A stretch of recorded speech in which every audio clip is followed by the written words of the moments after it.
पिछले अध्याय में हमने जो पढ़ा था वह था कि लोग किस तरह से गुफाओं में रहना शुरू करते हैं और फिर वो समूहों में रहना शुरू करते हैं और समूह में रहकर वो किस तरह से खेती कर रहे हैं। खेती करने के बाद वो एक परिवार का निर्माण करने लग गए और एक जगह से दूसरी जगह जाना शुरू किया उन्होंने।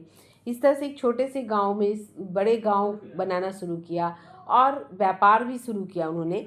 तो एक सभ्यता का विकास होना शुरू हुआ, यानी कि जब लोगों को सलीके से रहना आने लग गया तो उसे हम सभ्यता कहने लगे।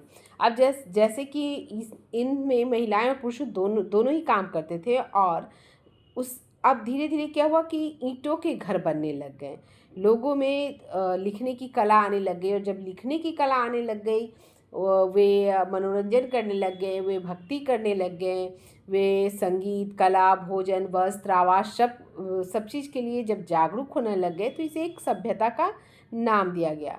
और इसी सभ्यता में और इस तरह की सभ्यताएं कहाँ विकसित होती थी? मुख्यतः नदियों के किनारे विकसित होती थी, क्योंकि उस समय तो इतनी विकसित नहीं थी हमारी विज्ञान की पानी को किस तरह से दूर तक पहुंचाया जा सके। तो प्रायः लोग नदी के किनारे ही अपना घर बनाया करते थे और नदी के किनारे ही मिट्टी जो होती थी वो उपजाऊ हुआ करती थी। इस कारण से मुख्यतः जो शहर थे वहाँ वो क्या होने लगे, नदियों के किनारे बसने लग गए। और इस समय की सबसे बड़ी सभ्यता थी सिंधु सभ्यता, जिसे हड़प्पा संस्कृति भी कहा जाता है। और यह जो संस्कृति थी यह मिस्र और मेसोपोटामिया की सभ्यता को टक्कर दे रही थी। तो इस सभ्यता की जो खोज थी वो सबसे पहले 20वीं शताब्दी में 1921 में भारतीय पुरातत्व सर्वेक्षण विभाग के अध्यक्ष राय बहादुर दयाराम शाहनी, जिन्हें पंजाब के एक छोटे से गांव हड़प्पा में एक मुहर मिली थी और यह जो अभी के टाइम में यह पाकिस्तान में है।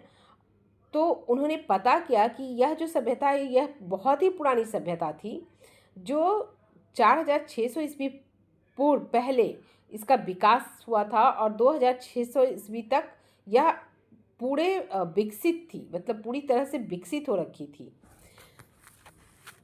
बाद में 1922 में रेलवे की खुदाई के समय पाकिस्तान के सिंध प्रांत में मजदूरों को यात्रा के कुछ रोचक टुकड़े मिले।